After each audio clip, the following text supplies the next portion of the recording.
The Silver Key, written by Howard Phillips Lovecraft in the year 1929.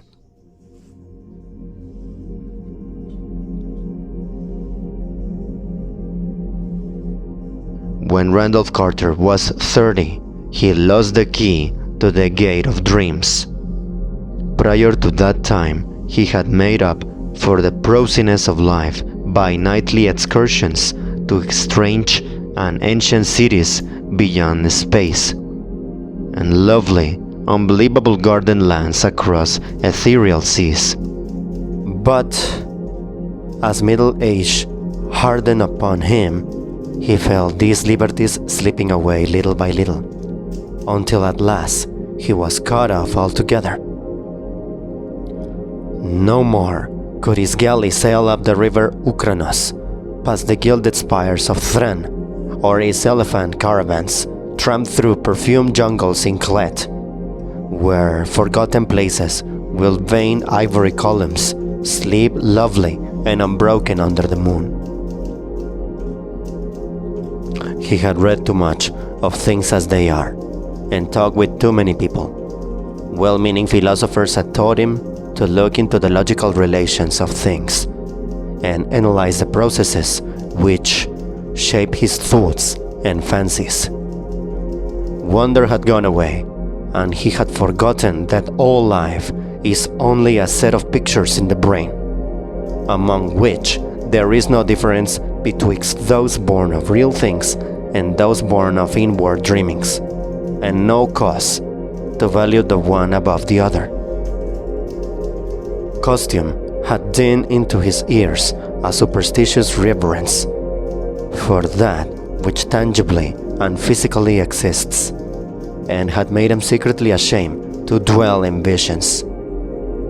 Wise men told him his simple fancies were inane and childish, and he believed it because he could see that they might easily be so. What he failed to recall was that the deeds of reality are just as inane and childish, and even more absurd because their actors persist in fancying them full of meaning and purpose, as the blind propose grinds aimlessly on from nothing to something, back to nothing again, neither heeding nor knowing the wishes or existence of the minds that flicker for a second now and then in the darkness. They had chained him down to things that are, and had then explained the workings of those things till mystery had gone out of the world. When he complained and longed to escape into twilight realms where magic molded all the little vivid fragments and prized associations of his mind into vistas of breathless expectancy and unquenchable delight, they turned him instead toward the new-found prodigies of science, bidding him find wonder in the atom's vortex and mystery in the sky's dimensions.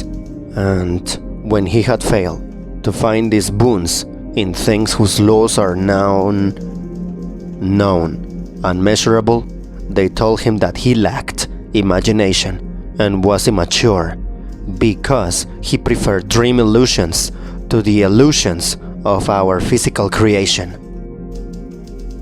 So, Carter had tried to do as others did, and pretended that the common events and emotions of earthly minds were more important than the fantasies of rare and delicate souls.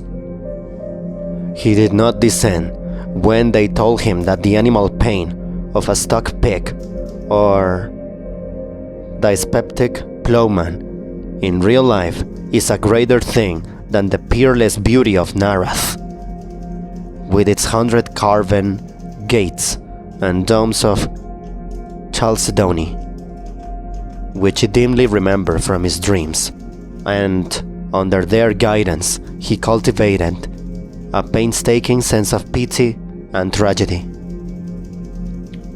Once in a while, though, he could not help seeing how shallow, fickle, and meaningless all human aspirations are, and how emptily our real impulses contrast with those pompous ideals we profess to hold.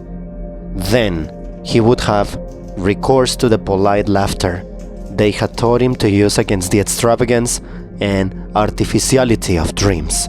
For he saw that the daily life of our world is every inch as extravagant and artificial, and far less worthy of respect, because of its poverty in beauty and its silly reluctance to admit its own lack of reason and purpose. In this way, he became a kind of a humorist, for he did not see that even humor is empty in a mindless universe devoid of any true standard of consistency or inconsistency. In the first days of his bondage, he had turned to the gentle churchly faith endeared to him by the naive trust of his fathers, for thence stretched mystic avenues which seemed to promise escape from life. Only on closer view did he mark the starved fancy and beauty, the stale and prosy triteness, and the owlish gravity and grotesque claims of solid truth, which reign boresomely and overwhelmingly among most of its professors, or feel to the full the awkwardness with which it sought to keep alive as literal fact the outgrown fears and guesses of a primal race confronting the unknown. It worried Carter to see how solemnly people tried to make earthly reality out of all myths, which every step of their boasted science confuted. And this misplaced seriousness killed the attachment that he might have kept for the ancient creeds, had they been content to offer the sonorous rites and emotional outlets in their true guise of ethereal fantasy. But when he came to study those who had thrown off the old myths, he found them even more ugly than those who had not. They did not know that beauty lies in harmony, and that loveliness of life has no standard amidst an aimless cosmos, save only its harmony with the dreams and the feelings which have gone before and blindly molded our little spheres out of the rest of chaos. They did not see that good and evil and beauty and ugliness are only ornamental fruits of perspective, whose sole value lies in their linkage to what chance made our fathers think and feel, and whose fine details are different for every race and culture. Instead, they either deny these things altogether or transfer them to the crude, vague instincts which they share with the beast and peasants, so that their lives were dragged malodorously out in pain, ugliness, and disproportion, yet filled with a ludicrous pride at having escaped from something no more unsound than that which still held them. They have traded the false gods of fear and blind piety for those of license and anarchy. Carter did not taste deeply for these modern freedoms, for their cheapness and squalor, seeking a spirit-loving beauty alone, while his reason reveled in the flimsy logic with which their champions tried to gild brute impulse with sacredness stripped from the idols they had discarded. He saw that most of them, in common with their cast-off priestcraft, could not escape from the delusion that life has a meaning apart from that which men dream into it, and could not lay aside the crude notion of ethics and obligations beyond those of beauty, even when all nature shrieked out of its unconsciousness and impersonal unmorality in the light of their scientific discoveries. Warped and bigoted with preconceived illusions of justice, freedoms, and consistency, they cast off the old lure on the old ways with the old beliefs, nor ever stop to think that lore and those ways were the sole makers of their present thoughts and judgments, and the sole guides and standards in a meaningless universe without fixed aims or stable points of reference. Having lost these artificial settings, their lives grew void of direction and dramatic interests, till, at length, they strove to drown their ennui in bustle and pretended usefulness, noise and excitement, barbaric display and animal sensation. When these things palled, disappointed, or grew nauseous through revulsion, they cultivated irony and bitterness, and found fault with the social order. Never could they realize that their brute foundations were as shifting and contradictory as the gods of their elders, and that the satisfaction of one moment is the bane of the next. Calm, lasting beauty comes only in dream, and this solace the world had thrown away when in its worship of the real it threw away the secrets of childhood and innocence. Amidst this chaos of hollowness and unrest, Carter tried to live as befitted a man of keen thought and good heritage. With his dreams fading under the ridicule of the age, he could not believe in anything, but the love of harmony kept him close to the ways of his race and station. He walked impassive through the cities of men, and sighed because no vista seemed fully real, because every flash of yellow sunlight on tall roofs and every glimpse of balustraded plazas in the first lamps of evening served only to remind him of dreams he had once known, and to make him homesick for ethereal lands he no longer knew how to find. Travel was only a mockery, and even the Great War stirred him but little, though he served from the first in the Foreign Legion of France. For a while, he sought friends, but soon grew weary of the crudeness of their emotions and the sameness and earthiness of their visions. He felt vaguely glad that all his relatives were distant and out of touch with him, for they could not have understood his mental life. That is, none but his grandfather and great-uncle Christopher could, and they were long dead. Then he began once more the writing of books, which he had left off when dreams first failed him.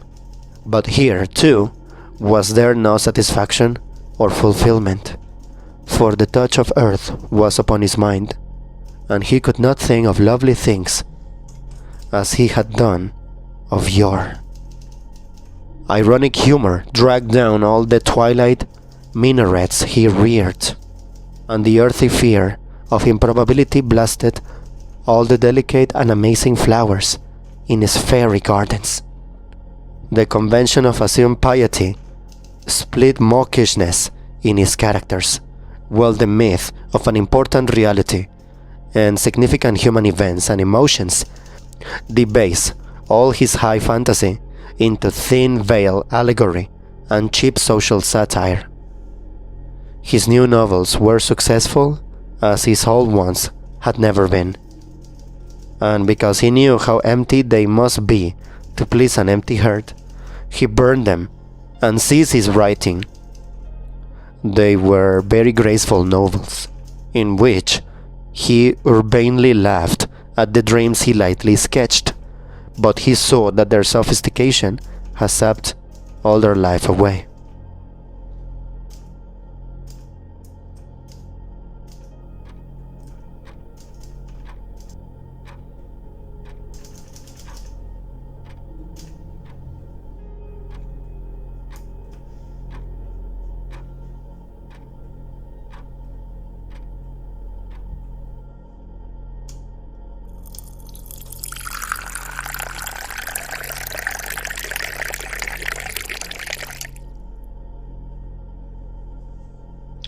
It was after this that he cultivated deliberate illusion and dabbled in the notions of the bizarre and the eccentric as an antidote for the commonplace. Most of these, however, soon show their poverty and barrenness, and he saw that the popular doctrines of occultism are as dry and inflexible as those of science, yet without even the slender palliative of truth to redeem them. Gross stupidity, falsehood, and muddled thinking are not dream, and form no escape from life to a mind trained above their level. So Carter bought stranger books and sought out deeper and more terrible men of fantastic erudition, delving into arcana of consciousness that few have trod, and learning things about the secret pits of life, legend, and immemorial antiquity, which disturbed him ever afterward. He decided to live on a rarer plane and furnished his Boston home to suit his changing moods. One room for each, hung in appropriate colors, furnished with befitting books and objects, and provided with sources of the proper sensations of light, heat, sound, taste, and odor. Once he heard of a man in the South who was shunned and feared for the blasphemous things he read in prehistoric books and clay tablets smuggled from India and Arabia. Him he visited, living with him and sharing his studies for 7 years, till horror overtook them one night in an unknown and archaic graveyard, and only one emerged where two had entered. Then he went back to Arkham, the terrible witch-haunted old town of his forefathers in New England, and had experiences in the dark, amidst the hoary willows and tottering bramble roofs, which made him seal forever certain pages in the diary of a wild-minded ancestor. But these horrors took him only to the edge of reality, and were not of the true dream country he had known in youth. So that at 50 he despaired of any rest or contentment in a world grown too busy for beauty and too shrewd for dream. Having perceived at last the hollowness and futility of real things, Carter spent his days in retirement, and in wistful, disjoined memories of his dream-filled youth. He thought it rather silly that he bothered to keep on living at all, and got from a South American acquaintance a very curious liquid to take him to oblivion without suffering. Inertia and force of habit, however, caused him to defer action, and he lingered indecisively among thoughts of all times, taking down the strange hangings from his walls and refitting the house as it was in his early boyhood, purple paints, Victorian furniture, and all. With the passage of time, he became almost glad he had lingered, for his relics of youth and his cleavage from the world made life and sophistication seem very distant and unreal. So much so that a touch of magic and expectancy stole back into his nightly slumbers. For years, those slumbers had known only such twisted reflections of everyday things as the commonest slumbers know. But now, there returned a flicker of something stranger and wilder, something of vaguely awesome imminence, which took the form of tensely clear pictures from his childhood days, and made him think of little inconsequential things he had long forgotten. He would often awake calling for his mother and grandfather, both in their graves a quarter of a century.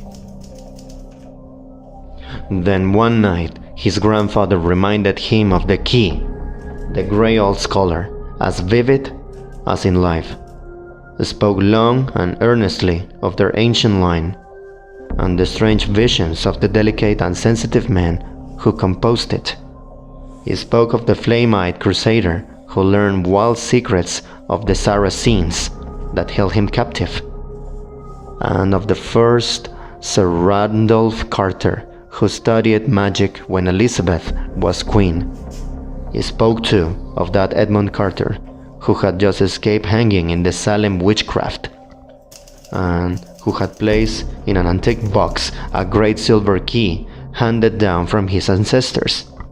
Before Carter awake, the gentle visitant had told him where to find that box, that carved oak box of archaic wonder whose grotesque lid no hand had raised for 2 centuries. In the dust and shadows of the great attic he found it, remote and forgotten at the back of a drawer in a tall chest. It was about a foot square, and its Gothic carvings were so fearful that he did not marvel. No person since Edmund Carter had dared open it. It gave forth no noise when shaken, but was mystic with the scent of unremembered spices. That it held a key was indeed only a dim legend, and Randolph Carter's father had never known such a box existed. It was bound in rusty iron, and no means was provided for working the formidable lock.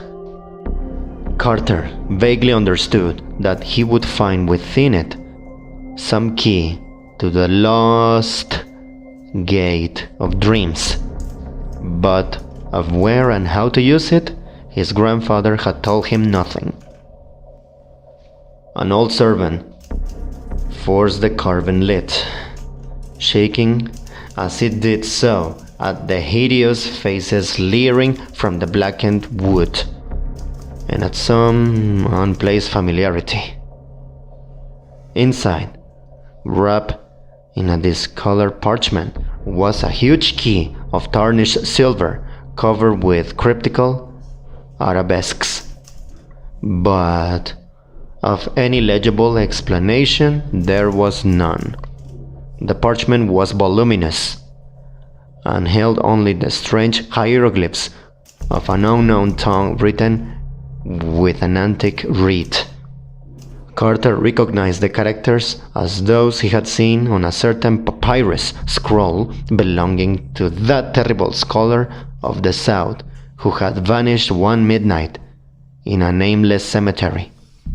The man had always shivered when he read this scroll, and Carter shivered now. But he cleaned the key and kept it by him nightly in its aromatic box of ancient oak.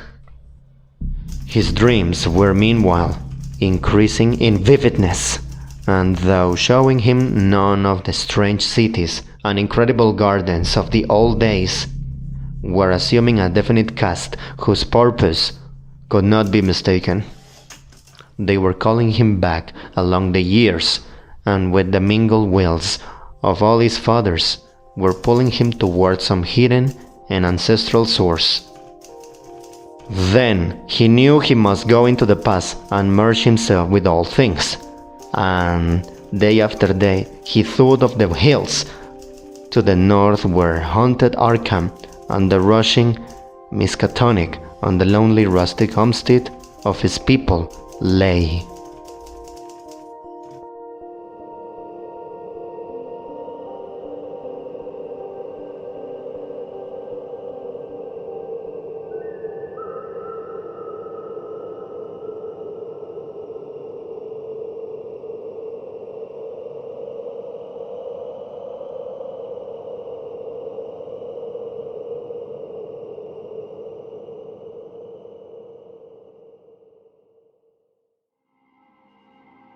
In the brooding fire of autumn, Carter took the all-remembered way past graceful lines of rolling hill and stone-walled meadow, distant vale and hanging woodland, curving road and nestling farmstead, and the crystal windings of the Miskatonic, crossed here and there by rustic bridges of wood or stone. At one bend, he saw a group of giant elms, among which an ancestor had oddly vanished a century and a half before, and shuddered as the wind blew meaningly through them. Then there was the crumbling farmhouse of old Groovy Fowler the Witch, with its little evil windows and great roof sloping nearly to the ground on the north side. He speeded up his car as he passed it, and did not slacken till he had mounted the hill where his mother and her fathers, before her, were born.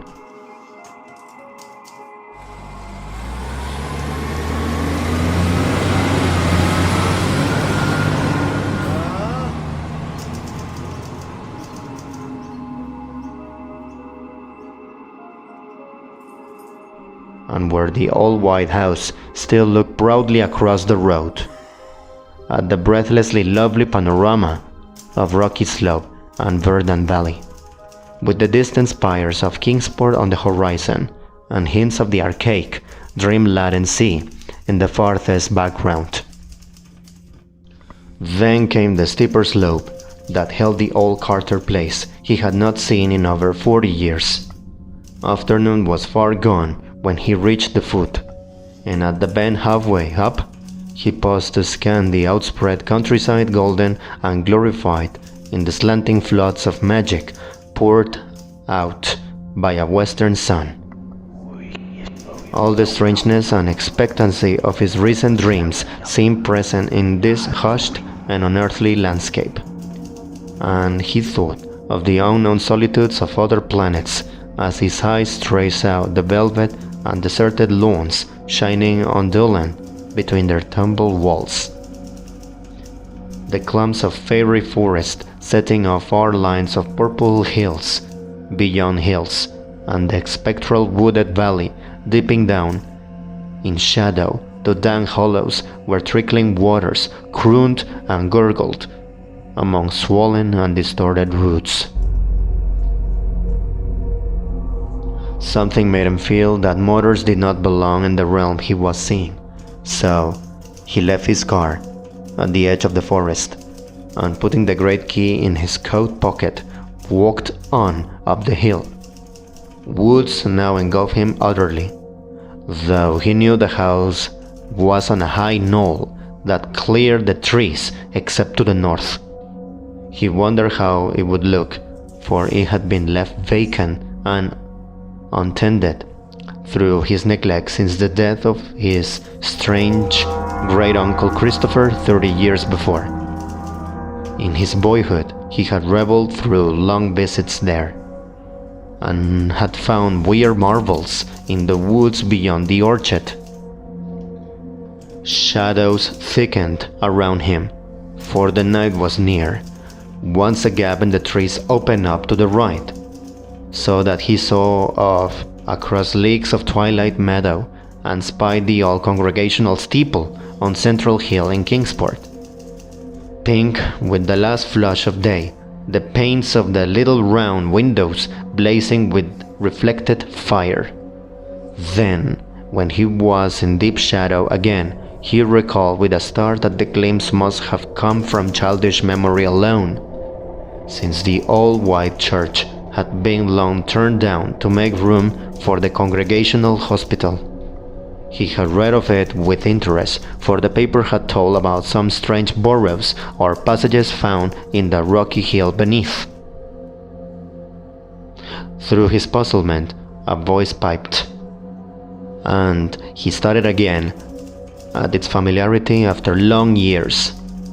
Old Benijah Corey had been his uncle Christopher's hired man, and was aged even in those far-off times of his boyhood visits. Now he must be well over 100, but that piping voice could come from no one else. He could distinguish no words, yet the tone was haunting and unmistakable. To think that old Benige should still be alive. Ha, Mr. Randy! Warby, do you want to share your Aunt Martha plumb to death? And she tell you to open night the place in the afternoon and get back Friday, Doc? Randy! He's the beatenest boy for running off in the woods I ever see. Half the time is setting morning round that snake dent in the upper timber lot.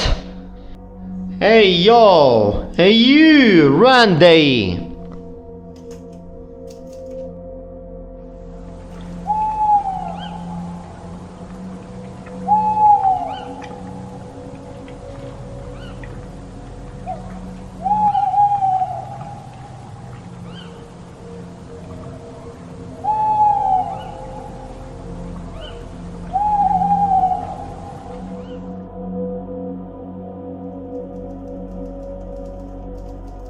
Randolph Carter stopped in the pitch darkness and rubbed his hands across his eyes.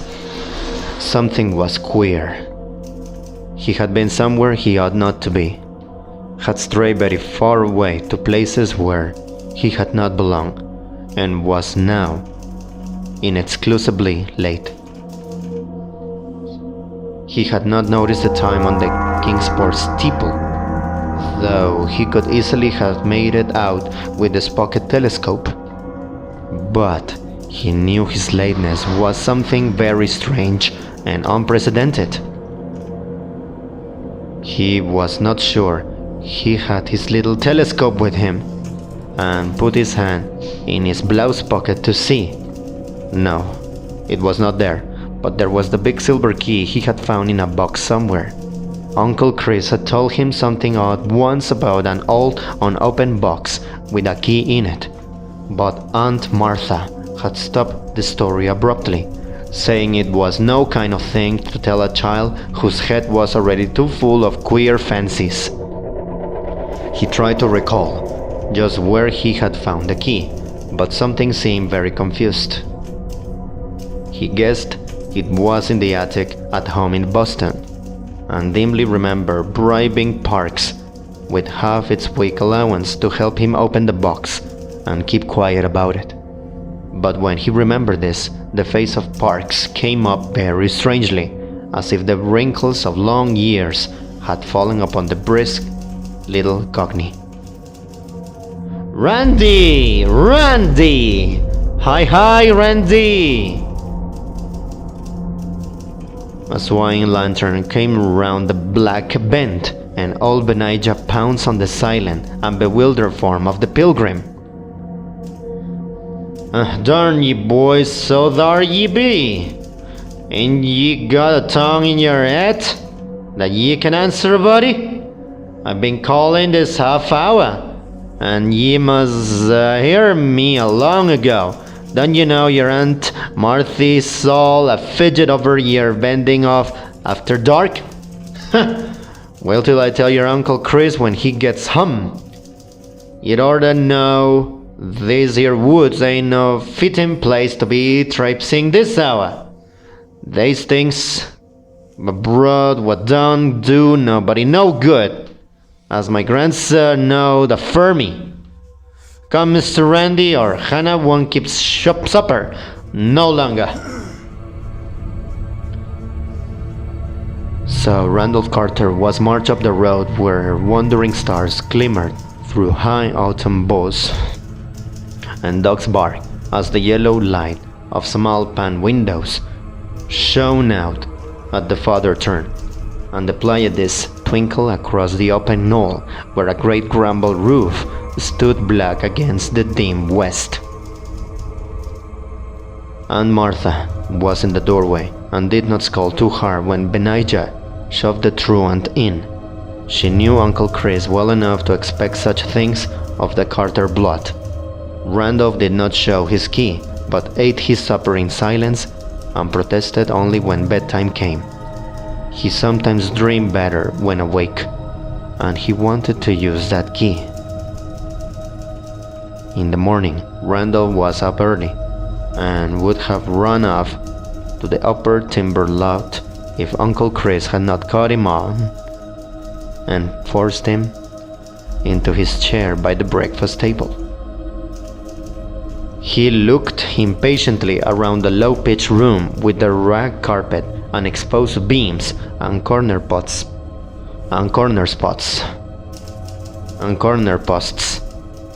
and smiled only when the orchard boss scratched at the little lighted panes of the rear window. The trees on the hills were close to him and formed the gates of that timeless realm, which was his true country. Then, when he was free, he felt in his blouse pocket for the key, and being reassured, skipped off across the orchard to the rise beyond, where the wooded hill climbed again to heights above even the treeless knoll. The floor of the forest was mossy and mysterious, and great lichened rocks rose vaguely here and there in the dim light like druid monoliths among the swollen and twisted trunks of a sacred grove. Once in his ascent, Randolph crossed a rushing stream whose falls, a little way off, sang runic incantations to the lurking fauns, Egyptians, and dryads.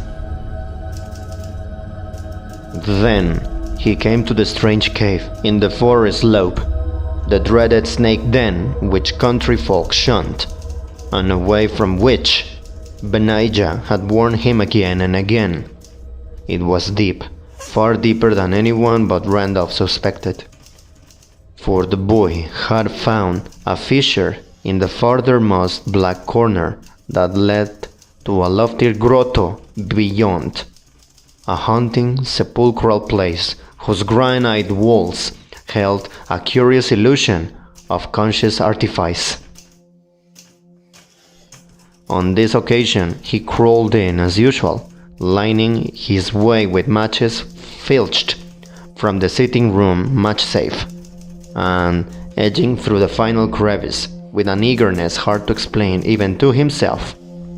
He could not tell why he approached the farther wall so confidently, or why he instinctively drew forth the great silver key as he did so. But on he went, and when he danced back to the house that night, he offered no excuses for his lateness, nor heeded in the least the reproofs he gained for ignoring the noontide dinner horn altogether.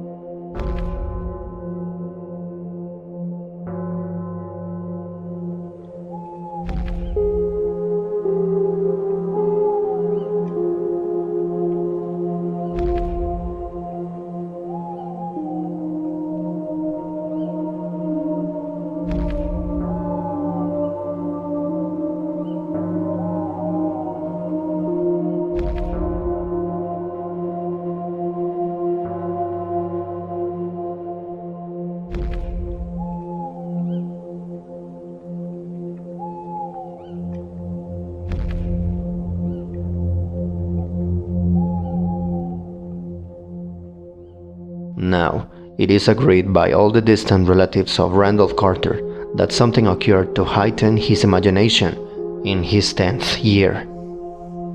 His cousin, Ernest B. Aspinwall, ESQ of Chicago, is fully 10 years his senior and instantly recalls a change in the boy after the autumn of 1883. Randall had looked on scenes of fantasy that few others can ever have beheld, and stranger still were some of the qualities which he showed in relation to very mundane things.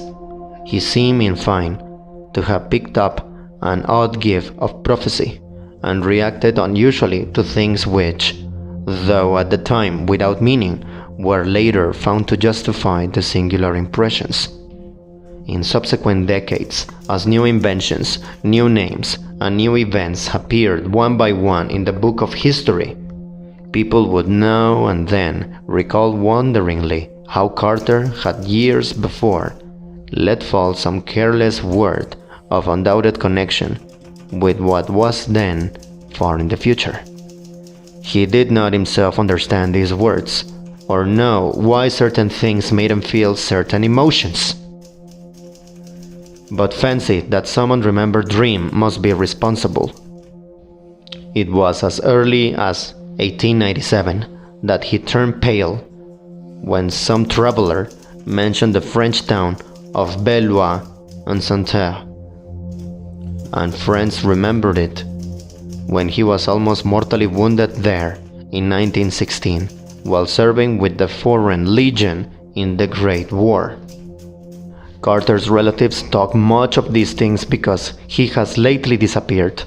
His little old servant, Parks, who for years bore patiently with his vagaries, last saw him on the morning he drove off alone in his car with a key he had recently found.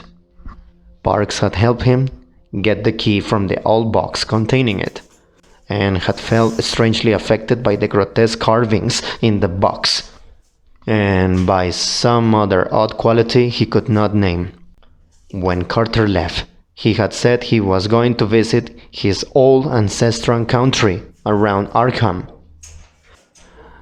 Halfway up Elm Mountain, on the way to the ruins of the old Carter place, they found his motor set carefully by the roadside, and in it was a box of fragrant wood with carvings that frightened the countryman who stumbled on it. The box held only a queer parchment whose characters no linguist or paleographer had been able to decipher or identify. Rain had long effaced any possible footprints, though Boston investigators had something to say about evidences of disturbances among the fallen timbers of the Carter place. It was, they averred, as though someone had groped about the ruins at no distant period. A common white handkerchief found among the forest rocks on the hillside beyond cannot be identified as belonging to the missing man. There is talk of apportioning Randolph Carter's estate among his heirs, but I shall stand firmly against this course, because I do not believe he's dead. There are twists of time and space, of vision and reality, which only a dreamer can divine. And from what I know of Carter, I think he has merely found a way to traverse these mazes. Whether or not he will ever come back, I cannot say. He wanted the lands of dreams he had lost, and yearned for the days of his childhood. Then he found a key, and I somehow believe he was able to use it to strange advantage. There, the bearded and finny Knorri build their labyrinths. I shall ask him when I see him, for I expect to meet him shortly, in a certain dream city we both used to haunt. It is rumored in Ulthar, beyond the river Sky, and that a new king reigns on the opal throne of Ilek Vat, that fabulous town of turrets atop the hollow cliffs of glass overlooking the twilight sea, wherein the bearded and finny Knorri build their singular labyrinths. And I believe I know how to interpret this rumor.